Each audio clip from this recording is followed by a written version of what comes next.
Claire remonta la calle con vocación de riachuelo.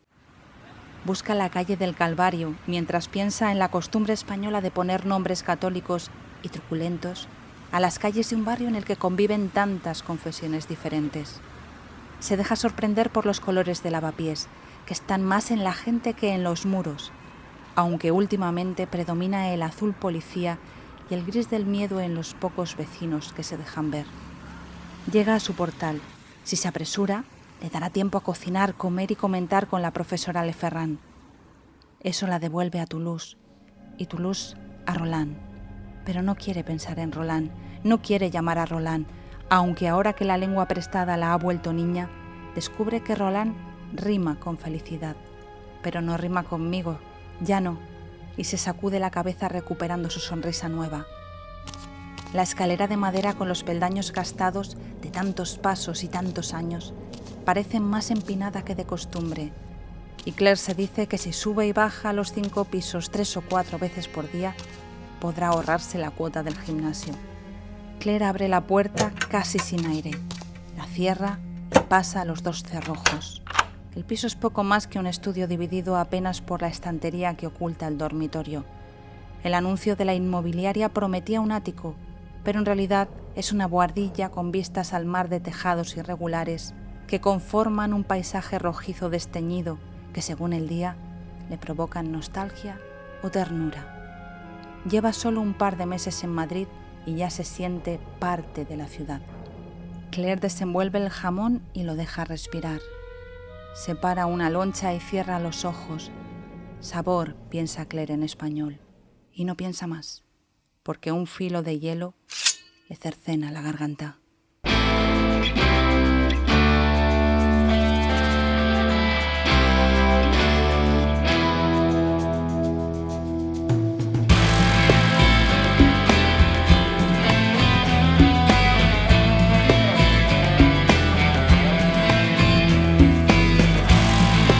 Soy Ana Vallabriga y esto es Sin Ficción, el podcast sobre crímenes reales y literatura de la editorial Al Revés. Un podcast donde los días 15 de cada mes hablaremos sobre libros de true crime y novelas policíacas.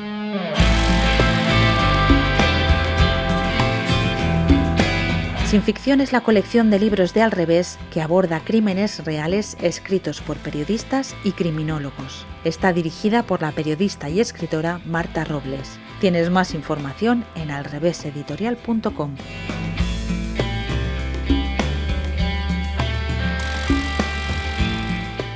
Hola, soy Carlos Salem, soy novelista, periodista, poeta y soy el autor de la novela Madrid nos mata.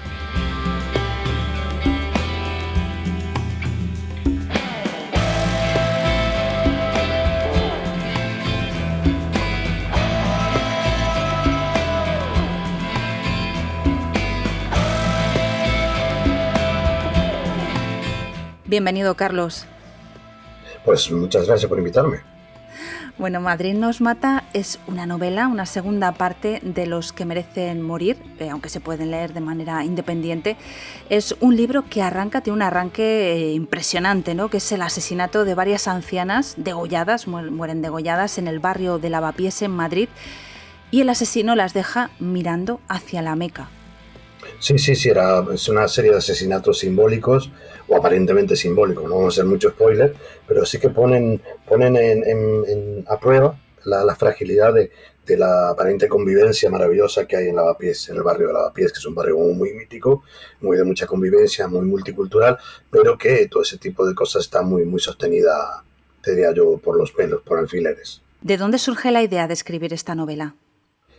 La serie en sí, la primera novela ocurre casi toda en Madrid, la segunda casi también, en otras que vendrán de esta misma brigada, habrá en otros sitios, pero sí que me interesaba mucho hablar de un barrio que conozco mucho, de un barrio que representa de muchas maneras tanto Madrid como yo creo que la propia España, ¿no? Es como una España chiquitita. Es un barrio muy conocido y sin embargo ni siquiera es un barrio, es parte del barrio de Embajadores, O sea, ni siquiera es un barrio en sí mismo, es una parte del barrio Embajadores, pero que es más famosa a lo mejor que muchos otros barrios mucho más grandes de tamaño de población y demás, y que tiene muchas historias y que está muy unida a la historia de Madrid casi desde el principio. Entonces eran los extrarradios de las murallas, era un sitio donde había de todo, mucha delincuencia, muchas pasiones. Sabes que eso es buen material para la novela. Sí, desde luego. Estamos hablando de Lavapiés y además estamos en Sin Ficción. En este podcast intentamos unir la literatura con los crímenes reales. Y aquí, crímenes, en el libro hay muchos, pero el tema que tú tratas para mí también es un tema que tiene mucho que ver con la criminalidad de guante blanco, ¿no? Hablas de Lavapiés y hablas de la gentrificación que se está produciendo en el barrio. Sí, hay una cosa curiosa. Yo creo que fue en 2018, no tengo el dato aquí a mano, sí lo tenía cuando escribí la novela. Una revista muy famosa a nivel mundial declaró que era el barrio más cool del mundo. Y eso sirvió para gran cosa, así para que suban los alquileres, para que todo lleve kitsch y reducción de Pedro Jiménez, y para unas cuantas cosas más, y sobre todo para una gentrificación y que Lavapiés se convirtiera en una extensión del barrio, el barrio cool. Digamos, cool significa que es caro, está en el centro, ¿vale? Era Chueca, luego se extendió a Malasaña y subieron mucho los precios de los alquileres. Se convirtió también en un foco para la especulación inmobiliaria. Ten en cuenta de que, por ejemplo, en Madrid, bueno, en general, ¿no? Pero eso también se combate por comunidades. El tema del furor de los pisos estos de Airbnb, que era tú tenías un piso y de golpe se llenaba de gente y demás, eso se empezó a combatir. Entonces, lo que se usa, lo que se estila, lo que funciona son los hostels. Entonces, claro, ¿cómo conseguir esos edificios que están llenos de pisos, muchos de esos habitados por gente muy mayor, con las famosas hipotecas estas, nunca me acuerdo cómo se llaman. En definitiva, la que le compras el piso a una persona mayor en vida y le das dinero hasta que se muere. En cuanto se muere, el piso es tuyo, ¿no? Y esa especulación que se hace a gran escala y se ha practicado mucho en Lavapiés, incluso ha salido en prensa poco, no se le ha hecho mucho caso, forma parte de la subtrama de la novela, de la misma manera que un fenómeno que es el ascenso de la ultraderecha. O sea, casi nadie escapa, cualquiera que conozca, haya visto algún reportaje sobre Lavapiés o conozca el barrio, dice, no, este es el barrio más progre de España, más artístico, y sin embargo, en las últimas elecciones municipales, el Vox estuvo a punto de sacar un 10%, porque estuvo al borde del 10%. Entonces, un ascenso larvado de ultraderecha, todo eso en un barrio donde hay una gran convivencia de comunidades chinas, de distintas partes de África, musulmanas. O sea, hay realmente una mezcla que sí que convive, y convive bastante bien, pero sí que hay también ahí, siempre está bajo sospecha, ¿no? Entonces yo quise jugar con ese bajo sospecha. No hace unos años recordaréis que hubo disturbios, y no hace mucho, era un poco antes de la pandemia, unos disturbios muy grandes porque apalearon a un vendedor ambulante norteafricano que murió. No sabe si, al final nunca quedó claro si murió por los golpes o porque estaba enfermo.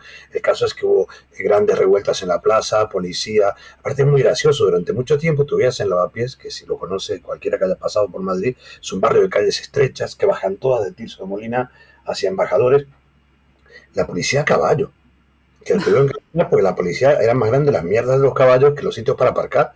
O sea, quiero decir que sí, realmente es un barrio muy variopinto en muchos sentidos, y sí es cierto que esa delincuencia, o no sé si delincuencia, la especulación desgraciadamente no es delincuencia, pero sí es cierto que está muy presente esa especulación por un montón de pisos que se van a revalorizar y que en muchos casos a gente muy mayor se le compran. En otros casos, cuanto más caleo haya, más fácil será vender o desalojar esos pisos. Incluso había alguna que otra casa ocupa que era un centro cultural súper abierto y han sido arrasados, porque no conviene que los pisos estén cerrados y vacíos hasta que se puedan demoler por dentro y hacer hostels. Entonces sí hay un poco. Y luego hay un pasado, Lavapiés tiene un pasado. Estás sacando todos los temas. Carlos, vamos despacio, que a mí me ha salido la rama reivindicativa con el tema de la gentrificación, pero todo lo que has comentado es muy interesante y me gustaría ir desgranándolo poco a poco, pero todo el tema, mira, yo sí me ha salido la rama reivindicativa con la gentrificación, pero es muy curioso porque esto está sucediendo en Lavapiés, pero ha sucedido en Nueva York, ha sucedido en Berlín, ha sucedido en un montón de ciudades, ¿no? De barrios que siempre han sido pobres, y de repente este neoliberalismo feroz ha dicho, uy, ahí hay posibilidades de sacar dinero, pero a estos que son pobres no, habrá que hacer algún cambio, ¿no? Sí, sí, sí. No, y además, pero te digo más, además es que Lavapiés sigue siendo pobre. El problema es que, porque se ha convertido en un barrio, se quiere convertir en un barrio de servicios. No es tanto la especulación como hubo, por ejemplo, en Chueca, de pillar Ujú. edificios viejos, rehabilitarlos, aprovechando todo el que se puso Chueca en boga, entonces que parejas que en otro barrio a lo mejor no es que no se sentían tan cómodas, se sentían más protegidas, y de golpe, pues, un poder adquisitivo alto, comprar un piso a un precio superior, o como pasa en Malasaña, que una bordilla mínima te cuesta un dinero. En el caso de Lavapiés, ¿Por aunque cuánto está... estarían los precios? ¿Han subido tanto los precios del alquiler? A ver, yo últimamente no lo he mirado, pero sé que no han bajado y ya estaban altísimos. A pesar de Ujú. toda la... Fíjate, hay un elemento interesante. En toda la zona de Lavapiés, en toda la zona cercana al Rastro, en toda la zona que ha sido mi zona donde yo he vivido muchos años, han cerrado con la pandemia decenas y decenas de locales. Y creo que solo el 4 o el 5%, si te digo un número estimativo, ¿no? O sea, no es que han reabierto, es que negocios que han cerrado, los dueños no siguen teniendo cerrados porque piden unos precios excesivos y, bueno, si tú tienes 5 o 6 y no te hace falta, no necesitas ya, algún bobo pagará. Hay un local, que no voy a dar nombre para no tener mala suerte, bastante cerca de la zona en la que yo hablo en el libro, que yo en 7 años que viví en el mismo edificio, lo vi cambiar 7 veces de negocio, a un alquiler impresionante. Y yo digo también, esa gente que alquila eso no se da cuenta que si cierran 7 negocios no es que son 7 más tontos que tú, es que a lo mejor la zona no es tan buena como parece. Entonces sí que hay, pero claro, el tema es ese, que si tú no bajas el precio y hay quien te lo alquila y quien te lo paga, es que es por el tema vivir en el barrio más cool o poner un negocio en el barrio más cool. La gentrificación en realidad, la que permanece, por ejemplo, yo lo he visto en Malasaña, no es que sea buena o mala, a mí me toca un poco las narices, pero sí que es cierto que puede ser que haya mejores servicios en el barrio, determinadas cosas, pero en este caso no, en este caso es una gentrificación de paso, es una gentrificación para muchos hostels y muchos Ujú. baretillos de poca duración para que venga el turista aquí de poca pasta, se gaste más en el hostel que en un hotel 4 estrellas y se dé una vuelta y dije, me salió una foto en la pieza y soy cool. Entonces no Claro. descanso mucho en el barrio. ¿Qué está pasando en todos lados? Yo ahora vivo en Carabanchel, a 100 metros, muy cerca de Plaza Elíptica, hace muy poquito. Donde yo vivo, en la zona teóricamente, los pisos son igual de buenos, ¿eh? Ahora, cruzando una calle, ya está la zona que se ha vuelto pija. Tal es así, para que te des una idea, que hay 3 o 4 restaurantes de muy buena calidad, de muy buenos precios también, bueno en el sentido de caro, pero hay uno que tiene una sucursal en el barrio de Salamanca, o este es sucursal. O sea, para que tú si tienes un restaurante del barrio de Salamanca, de Madrid, que es lo más caro, pongas una sucursal en Carabanchel, es que ves que el barrio se ha envejecido mucho y se ha eso, gentrificado mucho. Hola Carlos, ¿cuál es el problema que estás viendo tú que está sufriendo Lavapiés?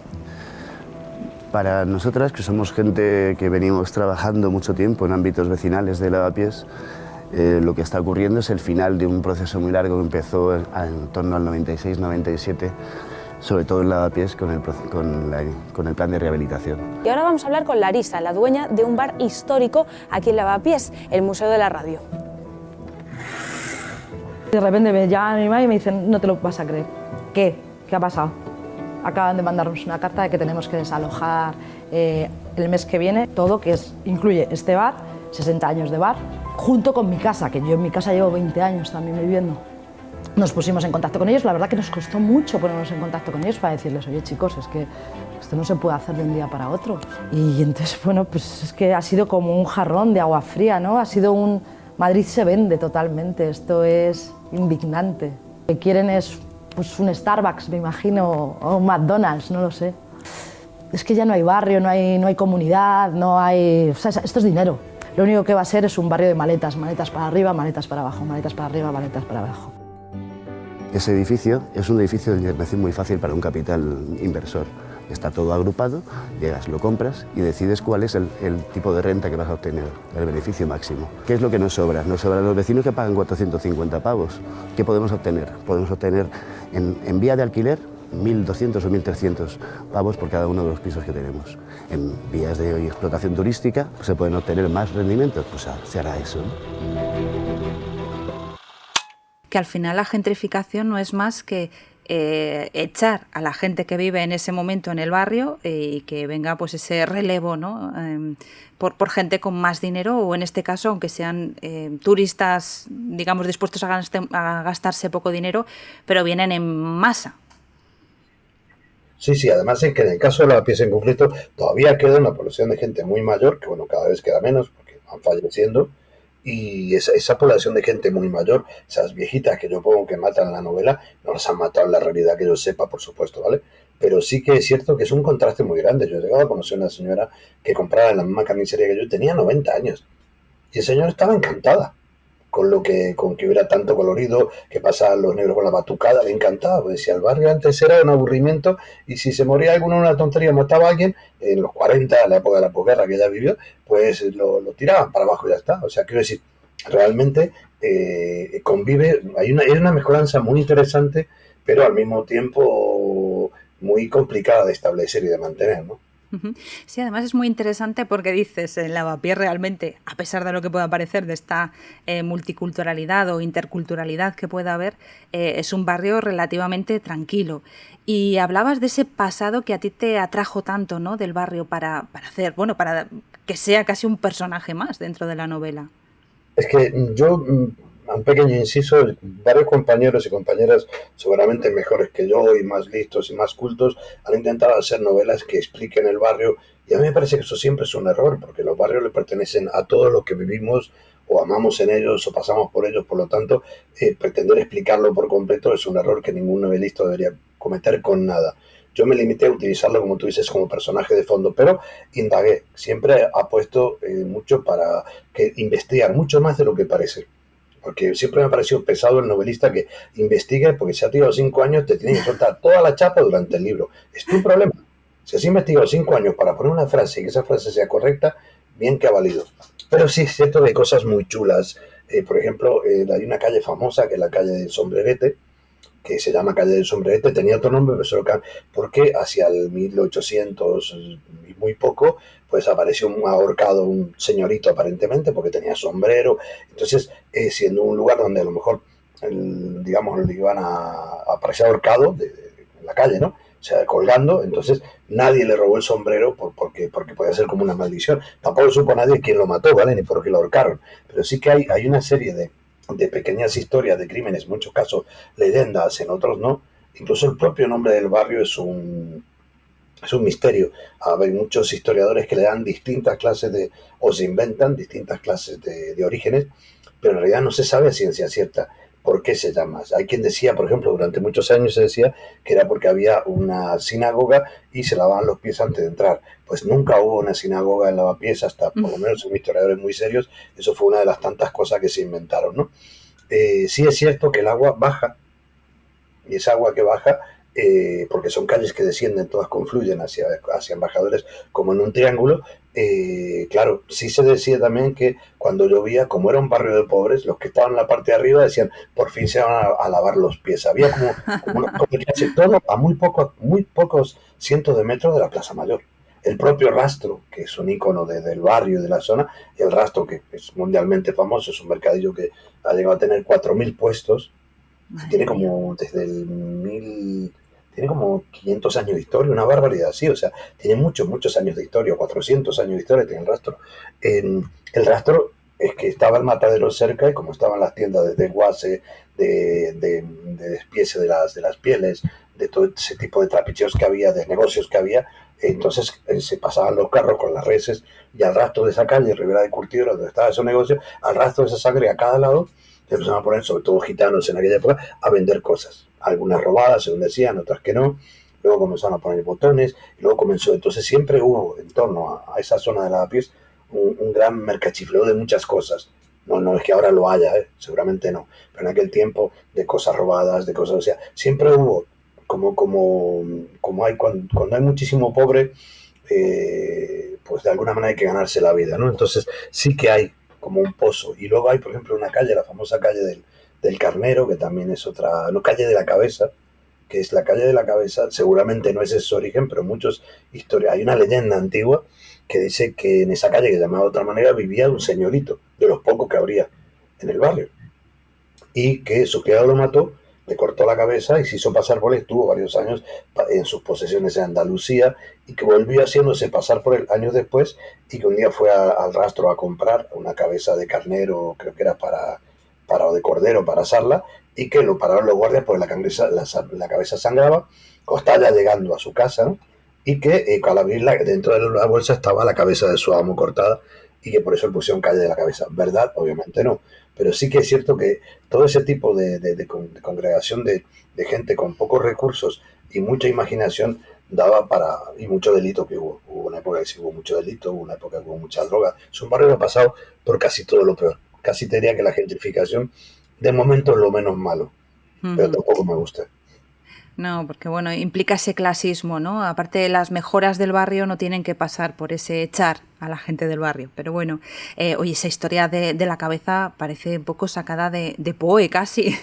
Sí, pero si te miras en las leyendas antiguas, o sea, obviamente que es una leyenda, ¿no? Que es es un bulo de la gente, ¿no? Inventado. Sí. Pero sí, hay otras que son más. La calle del Cubilete es porque jugaban a los dados, que estaba prohibido. ¿Quién cuidaba para avisar cuando venían los guardias? Un guardia al que le pagaba. Era un territorio casi no sin ley. Es que muy cerca estaba la Plaza Mayor, ahí nomás estaba todo el centro, lo que sería digamos, no el centro noble, pero el centro operativo. Entonces, en la Plaza Mayor durante mucho tiempo hubo venta ambulante y se prohibió. Y la prohibición de la venta ambulante siguió mucho tiempo, pero empezó a hacerse en el rastro. Y al cabo de no sé cuántas décadas ya tuvieron que legalizarlo porque había 200, 300 puestos. Entonces, ahí había de todo, desde carteristas, conocí también hace años en un bar, y eso también parece como una canción de Sabina, al que era el emperador de los carteristas de la pieza, había sido, pero el tío tenía Parkinson, entonces ya no se podía dedicar, porque claro, si le quitaba la cartera a alguien, lo hostiaban. Y se decía, nunca lo comprobé, que tenía viejos clientes que se dejaban robar. Eso ya no me lo creí, soy novelista y sé hacer cosas románticas cuando convienen, pero sí que el hombre se bebía 2 copas y el pulso le volvía, pero me contaba unas cosas, claro, de la época dorada, cuando los carteristas de Madrid eran escuela, como los de Barcelona, ¿no? O sea que delito siempre hubo, y delito real. Ahora el delito son los precios de los alquileres, pero... Sí, y aparte dentro de esta historia del barrio, ha sido un barrio donde se ha acogido, ¿no?, a estos migrantes que venían de otras partes de España buscando un mejor trabajo y una vida mejor. Sí. Aparte, ¿sabes qué? Que el tema es que más que... O sea, en realidad lo que ha pasado ha sido un barrio ¿cómo te diría yo? Más que de refugio. Mira, Arturo Vargas lo explica muy bien en La Forja de un Rebelde, que es una de las mejores novelas que se han escrito en España en su época, y que explica muy bien, o sea, el barrio es protagonista. La pieza de ese sitio donde los que venían de fuera, en principio, antes de los inmigrantes internos, gente que venía de la Extremadura más pobre, que no le daban ni para llegar de Charnego a Barcelona, y esa gente que venía de la España más seca y llegaba ahí pensando, bueno, de aquí voy a subir. Y a lo mejor no subía nunca. Y la gente que iba bajando de nivel social, de nivel económico, y que pensaba, bueno, ya de aquí no voy a bajar. Y muchos terminaban bajando. Ahí es un barrio, entonces eso siempre ha sido un barrio de paso como provisorio para siempre, ¿no? Y dentro de eso, por ejemplo, en los 80 fue una época donde hubo mucho trapicheo de drogas, fue muy gordo. Y luego ya a finales de los 80, 90 comenzaron a venir muchísimos inmigrantes chinos, y ahora mismo hay una mezcla de gente hindúes, o sea, es una mezcla muy grande, pero o sea, flipante. Yo viví un tiempo en una corrala. Las corralas son unas construcciones típicas en Madrid que tienen como, digamos que es como, bueno, una corrala, o sea, tienes como un pasillo, o sea, como un balcón interno que da a 4 lados, y las viviendas, tú tienes tu vivienda que alquilas, al lado otra, enfrente otra, y en las corralas ha habido recordar mucho a los conventillos de Argentina, ¿no? Que tiene una familia de hindúes al lado, otra de chinos en otro, otra de gente de Ecuador. O sea, así que yo no sé si tanto de acogida, porque los alquileres sean muy caros, como tengo un primo, ¿no? Tengo un primo que vive en tal sitio y entonces me voy ahí porque tengo el primo, y ya cuando me consigo piso ya me ha querenciado. Si es un barrio que tiene un encanto especial y que realmente acerencia a quien viva en él bastante, o sea, tiene entonces...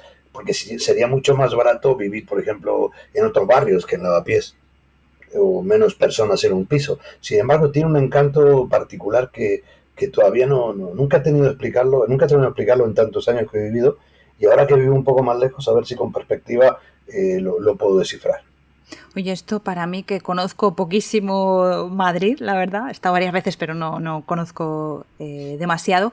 ¿Qué pasa? ¿Que las corralas son típicas de Lavapiés o hay más zonas Sí, o de...? sea, sí, en Madrid hay bastante, pero en Lavapiés son muy típicas. Yo no Ujú. sé si, imagino que en otros sitios es una construcción, es como imagínate un edificio que Sí, tú sí, sí. entras, entonces cuando entras subes y tienes, digamos, todo el piso, digamos que tiene un hueco al centro, como un gran ojo de patio al Sí. medio, entonces todo como una balconada, entonces claro, las peleas típicas de un balcón al otro, de un lado al otro, pero claro, sigue habiendo, yo viví en una y era la ONU eso. La ONU de los pobres, obviamente, no de los ricos, ¿vale? Pero sí que hay como una mezcla muy interesante y al mismo tiempo que puede resultar explosiva, sobre todo lo digo, un aumento de la ultraderecha, hablando solo Vox casi 100%.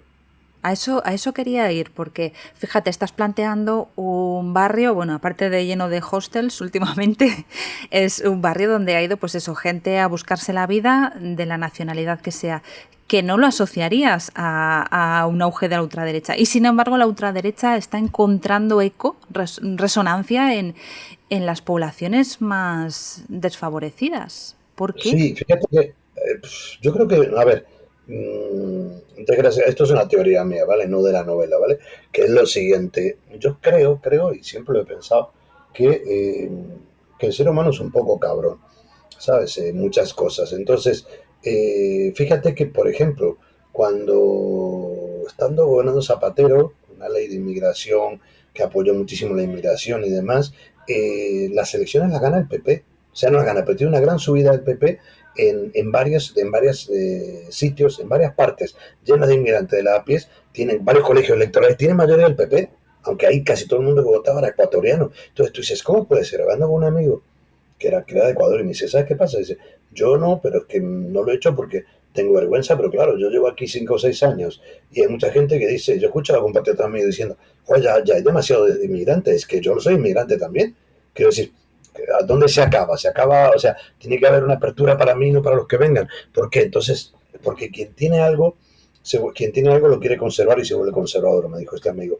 Y creo que tenía bastante razón. Es un poco paradójico y triste, de la misma manera que el año en que se aprobó la ley del matrimonio homosexual, en Chueca ganó el PP. Y tú Wow. no puedes entender que en Chueca gana el PP las municipales cuando, que estaba Zapatero en aquel tiempo, creo, cuando esa ley, o sea, quiero decir, uno pensaría que la gente vota a aquel que beneficia sus intereses de colectivo, pero me da la impresión de que terminamos votando a aquel que creemos que beneficia nuestro bolsillo. Ujú. Sí, hay una frase que dice que el enemigo del penúltimo de la fila es el último de la fila, ¿no? Quizá estos Sí, sí. migrantes lo percibieran así, ¿no? También un poco aquello famoso que se le adjudica a Bertolt Brecht y siempre quedó fatal porque nunca me acuerdo quién fue que lo dijo en realidad, antes que él nunca se lo adjudicó. Aquello de primero vinieron por los judíos, pero yo no me preocupé porque era judío, luego vinieron por los homosexuales, pero yo no me preocupé porque no era homosexual, luego vinieron por los negros, luego por los gitanos y no me preocupé, ahora vienen por mí. Claro, no hay nadie que se preocupe. Quiero decir, en el fondo hay como una división, tú no ves que haya una unidad de la gente que diga, venga, estamos fatal y no vamos a dejar que nos avasalle este tipo de ideología. No, es la mentira de que hay un banquete en el ático y que a mí me van a caer las migajas y luego no te cae nada. Cuando mucho te cae la porra de la policía. Lo que era un partido residual hace poco más de 3 años se ha ido extendiendo, primero en Madrid y luego por toda la costa andaluza y mediterránea, a excepción de Cataluña, con Almería y Murcia como epicentros. Le pregunto por las razones de esta expansión a Ignacio Sánchez Cuenca, profesor de Ciencia Política en la Universidad Carlos III.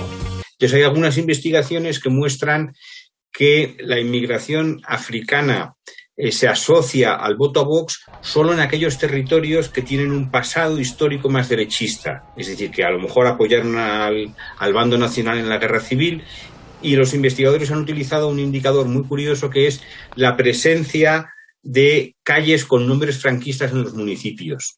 Entonces, si se dan las dos condiciones, municipios que conservan muchos nombres franquistas en las calles e inmigración africana, entonces sí se produce esta explosión de voto a Vox. Y eso es lo que distingue a Cataluña del resto de la costa mediterránea, porque en Cataluña hay mucha menos presencia de calles con nombres de gerifaltes franquistas. Aunque has dicho que no solo la inmigración explica el auge de Vox, ¿Qué otros ingredientes tiene, por tanto, este partido?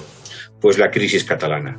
La España Viva quiere que se defienda la unidad nacional con toda la contundencia y con todas las consecuencias. Quiere que se suspenda de manera indefinida la autonomía de Cataluña. Quiere que se detenga a los golpistas, incluido a Quim Torra, que se les juzgue, se les procese y se les envíe a prisión.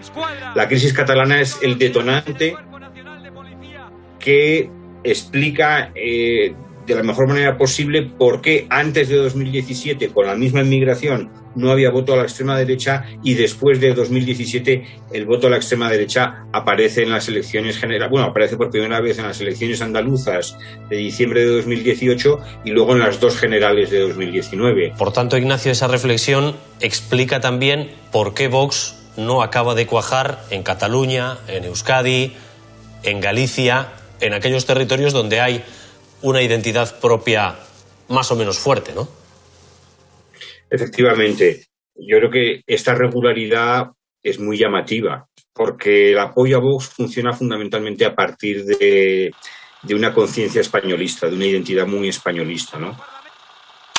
Tiene una parte como aspiracional, ¿no? Yo creo también, el querer parecerte a esa imagen que ofrecen de triunfo, de ser un triunfador, de quieres ser como ellos, ¿no? Y piensas que lo que tú dices, que haciendo la pelota, por así decirlo, o favoreciéndoles, van a pensar en ti. Sí, yo creo que básicamente el ascenso por ejemplo, la ultraderecha se da entre gente muy ignorante o entre gente que no debería, que no es tan ignorante aparentemente y que elige la ignorancia, o sea, porque es un terraplanismo político. Que si para mí me dices tú que una persona vota al Partido Popular, no es la ideología mía, pero una ideología de centro derecha, si más o menos dialogante, se puede convivir, se alternan, se lo que sea, ¿vale? Tampoco los otros son de izquierda en la realidad, pero bueno.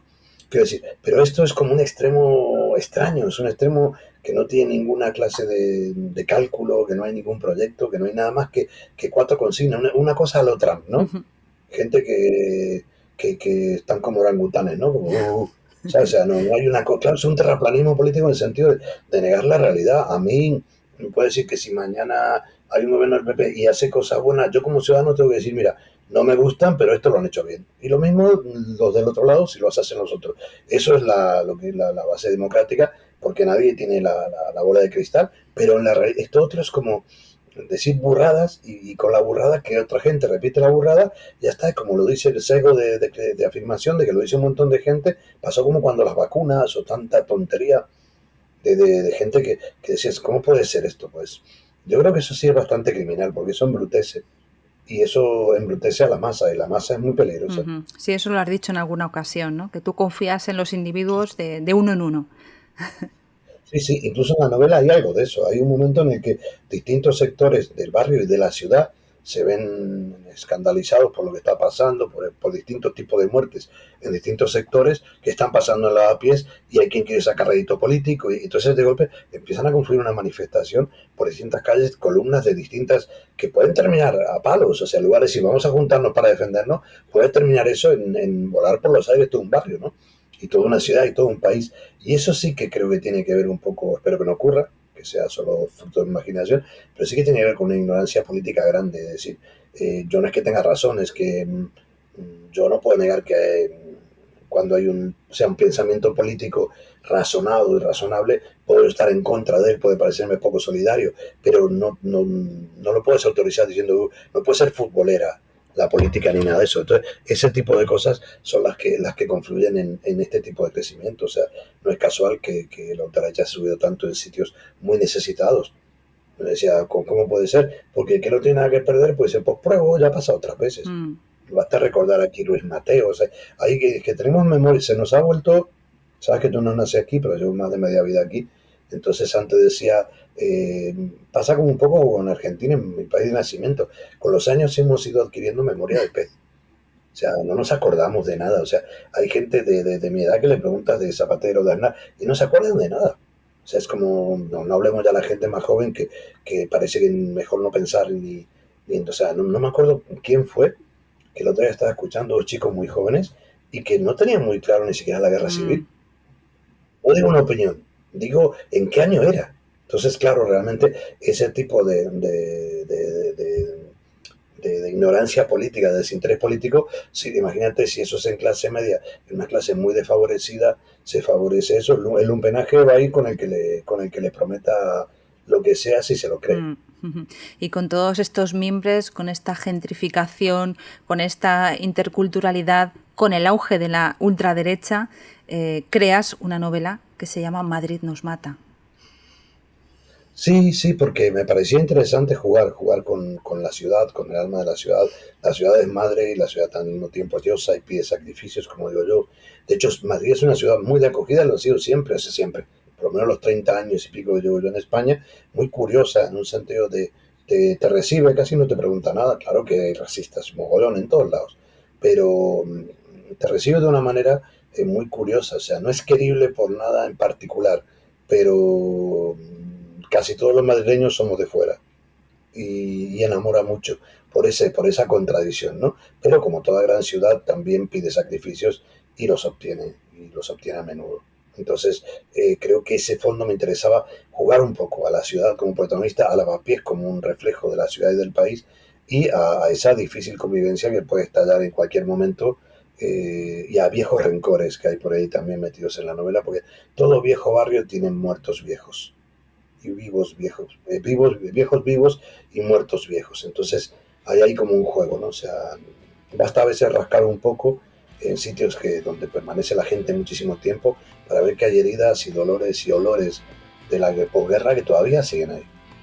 Y que todavía siguen, aunque mucha gente de 20 y pico ya ni siquiera se acuerda en qué año empezó y terminó la guerra civil.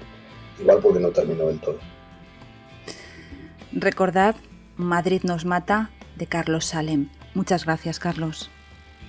Gracias a ti.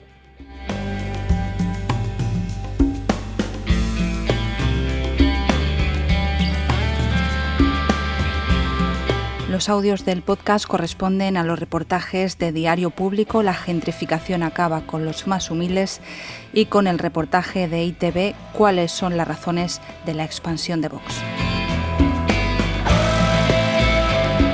Si no quieres perderte ningún episodio, suscríbete al podcast. Y si el capítulo te ha gustado, sería estupendo que nos regales unas estrellas o le des a me gusta.